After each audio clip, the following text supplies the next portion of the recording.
Thanks, Patrick. Um, good morning or afternoon to wherever you are. I'm on the West Coast, so morning to all the West Coasters and afternoon to all the East Coasters.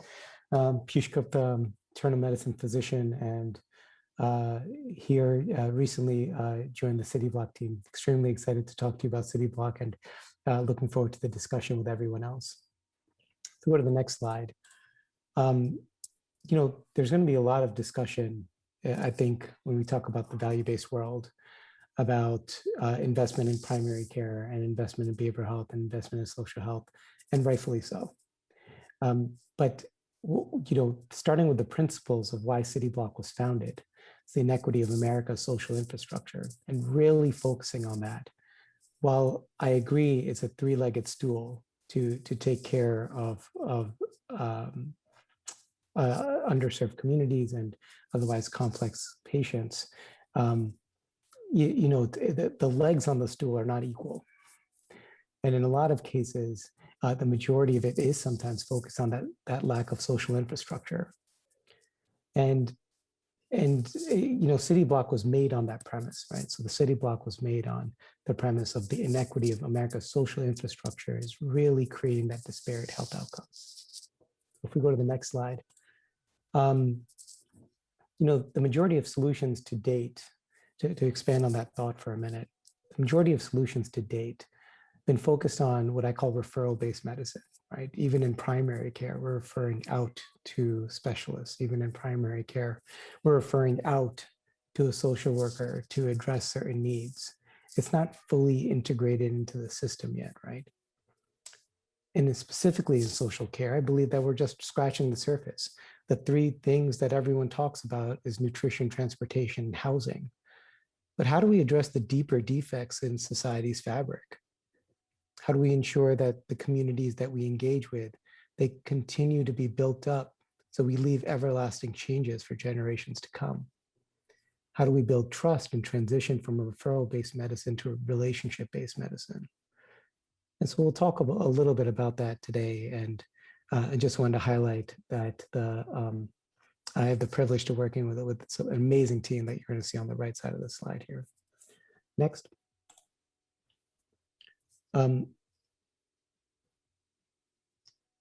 So the financial model, you will have heard this already, and you've probably seen this. It's not unique at City Block, right?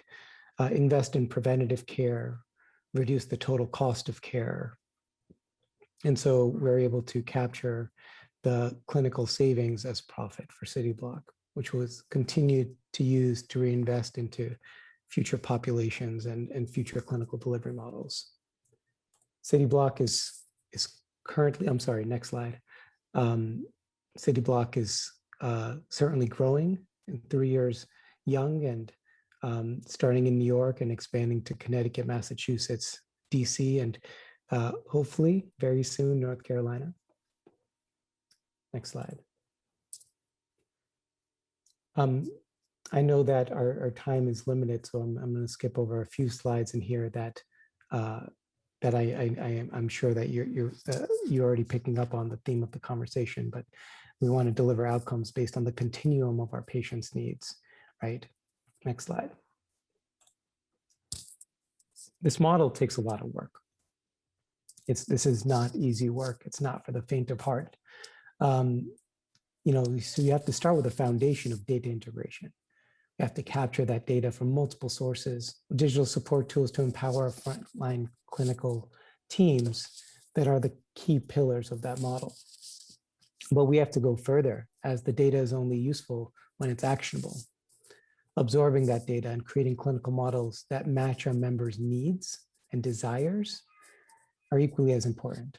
So appropriate triaging, meeting members wherever they are, having team-based care models, and ensuring a focus on delivery of evidence-based medicine through our unique clinical pathways, all with a mindset to ensure we keep building up communities to be more sustainable and stronger than when we started. If we go to the next slide,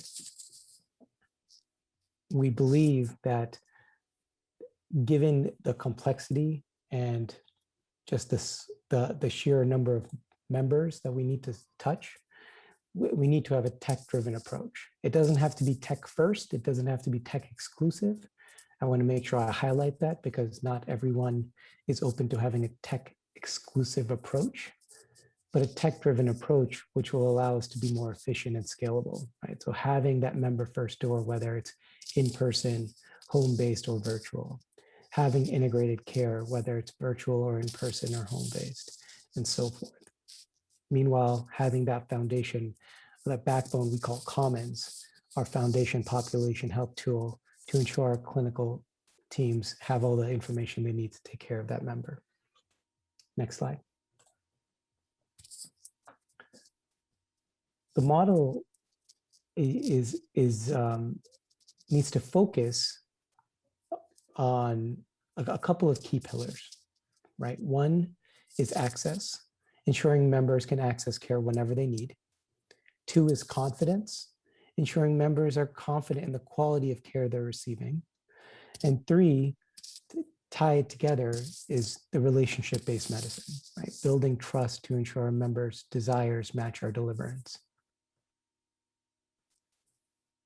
I'm going to go to the next slide here and talk about Sonia. Sonia is an example of a member that we had the privilege of taking care of recently. She was socially isolated. She had multiple chronic diseases, and she also had multiple unmet social needs. Now, we were able to engage in her care through our community health worker, our community health partner model, to build up that foundation of trust, that relationship-based medicine. Now that's a difficult metric to really measure, right? How do you measure trust? The way we've designed and we measure it is through continued engagement.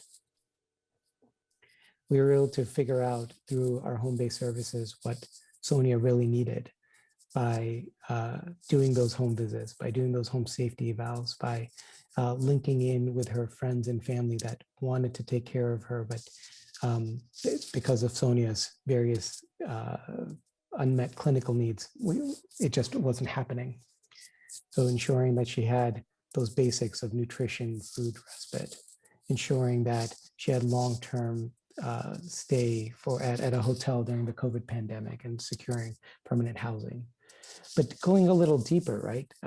Making sure that she was able to re-engage in those relationships with her friends and family, ensuring that her underlying depression was met, ensuring that she understood the medications she was taking and how to take them appropriately.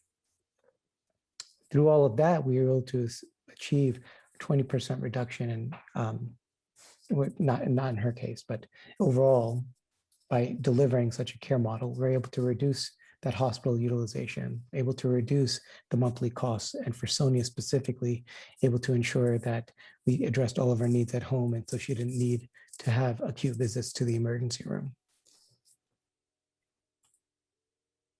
On the next slide, we're able to show that that model is certainly scalable, right? So as we continue to think about what we're able to do beyond New York and beyond the case of Sonia, continue to prove out reduction in hospital admission, continue to reduce ambulatory care, outpatient admissions to the hospital, continue to build on that engagement and trust, continue to build on the number of connections that we have with a member, their community health worker model, and eventually reducing the total cost of care and building up that NPS score.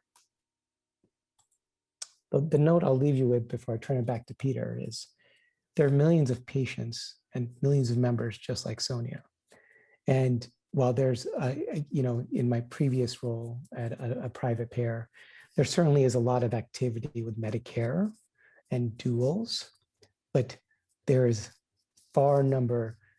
greater of members in Medicaid.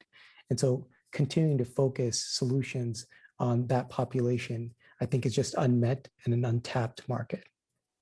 And with that, I'll turn it back to Peter. Perfect. Thank you all.